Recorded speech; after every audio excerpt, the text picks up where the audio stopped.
Hey family, and welcome to this week's Danielle Inspires. I'm so glad you decided to join me today as I explore an important topic impacting your life and livelihood. Today we're going to discuss how to trust yourself more. Trusting in yourself more will provide the mental fortitude you need to live your best life, to accomplish anything praiseworthy and fulfilling takes a deep level of faith in yourself. When I say yourself, I mean your whole self, past, present, and future. Your past self has a track record with victories and mistakes, successes and failures. Your present self is currently making decisions about the future you want and is either busy trying to maintain the status quo, engage in building a better and brighter future, or actively sabotaging your success. Your future self embodies your untapped potential. He or she can achieve what you have yet to accomplish. Trusting yourself more is all about leveraging your past self, nourishing and supporting your present self, and providing opportunities for your future self to manifest itself. If you are ready to deepen your faith in yourself and live your dreams out loud, stay tuned for how to trust yourself more on this week's Danielle Inspires. Leveraging your past self. Let's dive a little deeper into learning about your whole self. As I mentioned in the intro, your past self has a track record of victories, missteps, successes, and failures. Leveraging your past self means routinely learning from your failures and drawing strength from your successes. When I was an internal auditor at the Federal Reserve Bank of Philadelphia, we would have post-mortem meetings after major projects and audits to discuss what didn't work well and to think through how we could improve going forward.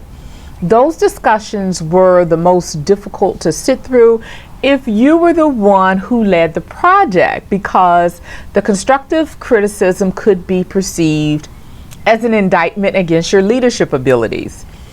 Some good advice I received about weighing the opinions of others is to eat the meat and throw away the bones. If you stay open to improving, then over time, you'll learn how to honor the perspective of others and broaden your point of view while staying true to who you are. In short, epic leaders are great students. And though it might feel more comfortable to walk into every situation knowing exactly how to tackle the problems before you, in reality, those comfortable situations provide little opportunities for growth. So to trust yourself more requires knowing when to posture yourself as a student. Leaders are still learning. They are still earning credentials. They are still growing into who they want to be while faithfully serving others along the way.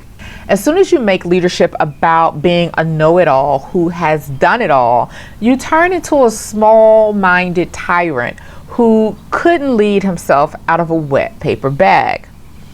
The greatest leaders in the Bible, such as Abraham, Moses, David, and Jesus, were the humblest people. They were willing to appear small in the eyes of others. And in due season, God exalted them above their peers and the rulers of their day. Take note, trusting yourself more isn't a quest to become arrogant, prideful, or cocky. Instead, it is a quest to become humble. As God takes you up higher, your ego needs to deflate even more. But don't forget your track record of successes. Don't forget what God has brought you through. Celebrate your wins as often as required to strengthen yourself for the next battle. Bring to mind how far you have traveled on your way to the next destination. I know you've experienced many discouraging situations along the way. I know you thought about quitting, and maybe you have quit a time or two. It takes more than wishful thinking to keep pushing forward when the odds are stacked against you. You need to be able to recall real life situations when God brought you through to the other side. Here's a power move to help you encourage yourself in the Lord every day. When you wake up each morning before you get out of bed, think of 3 things to forgive yourself for and 3 things you are proud of yourself for. Confess those 6 things out loud. You could say, I forgive myself for. And once you say 3 things you forgive yourself for, then say, I am proud of myself for, or because, and state the reason. Forgiving yourself daily rids your soul of guilt over past mistakes. Edgy emotions like guilt, shame, and grief will attack your confidence. So take the time to lower your level of edgy emotions and create space to level up your positive emotions. Also, by patting yourself on the back or having a mini pep rally to celebrate your wins each day, you are acknowledging that you are productive and capable.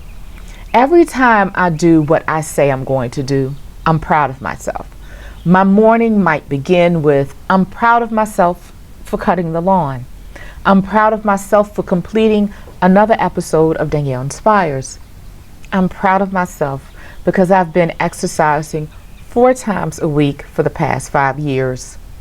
Releasing guilt and celebrating your successes will spruce up your emotional well-being, help you see yourself in a favorable light, and elevate your faith and confidence in yourself. You have a record of wins behind you, and I need you to leverage those wins and well-fought battles to your advantage right now.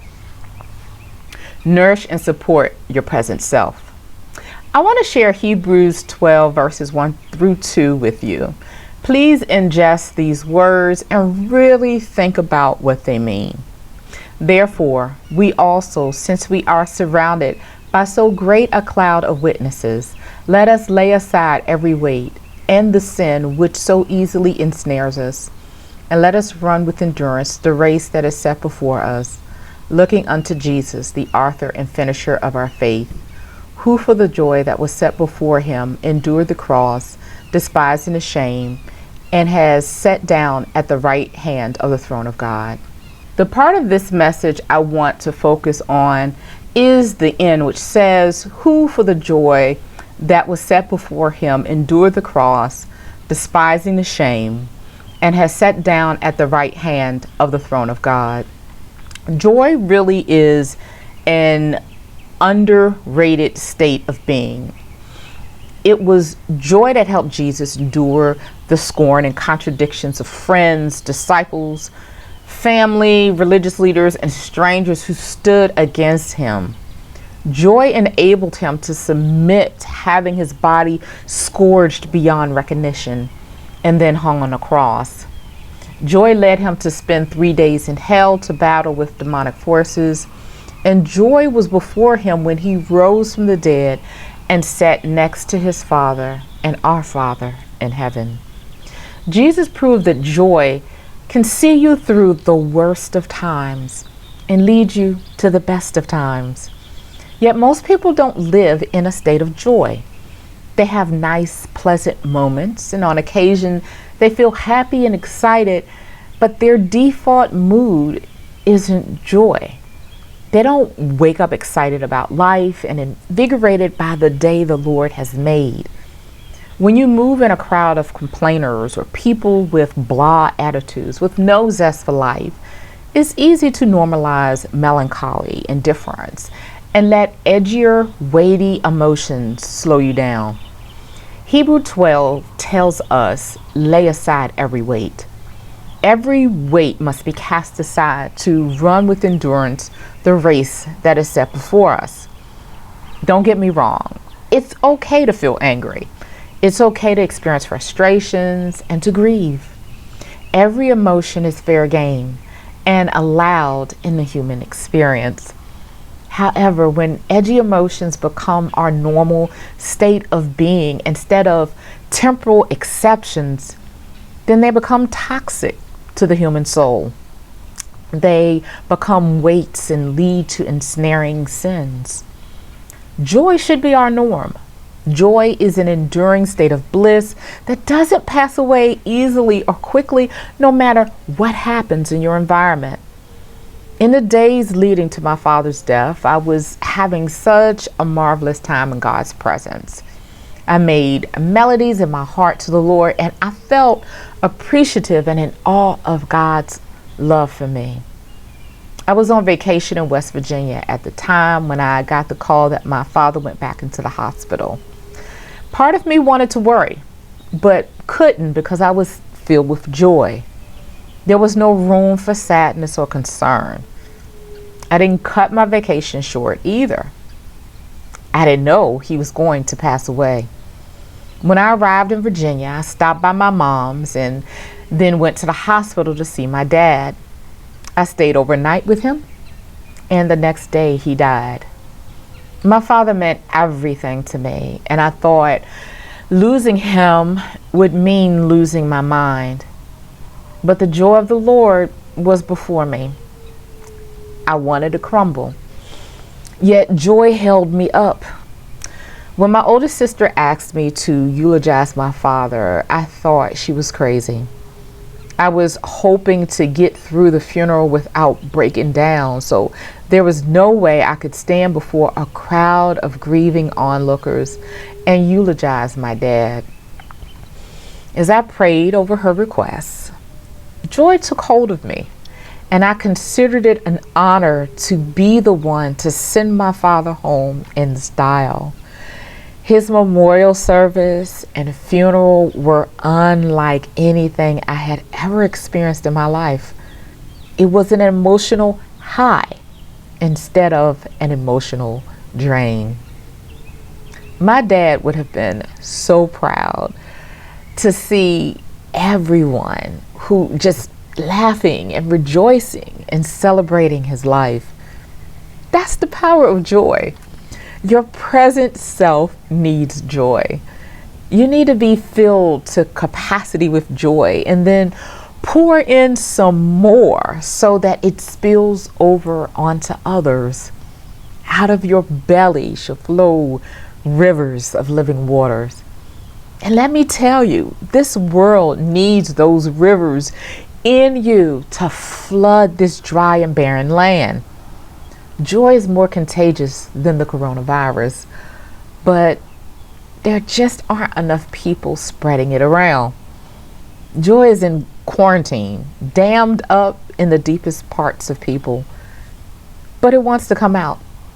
It wants to explode on the scene, and it will if we surrender to its power. If we shift our perception of how we should feel each day. Feeling crappy most of the time is unproductive. Make the shift to joy, and you will nourish your present self and see sustained positive results to boot.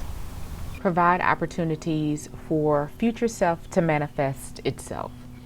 There are detailed books written about human development from birth to adolescence. And I think that's because parents and doctors want to know what to expect at each stage of a child's development. There are even books written about what to expect when you're pregnant.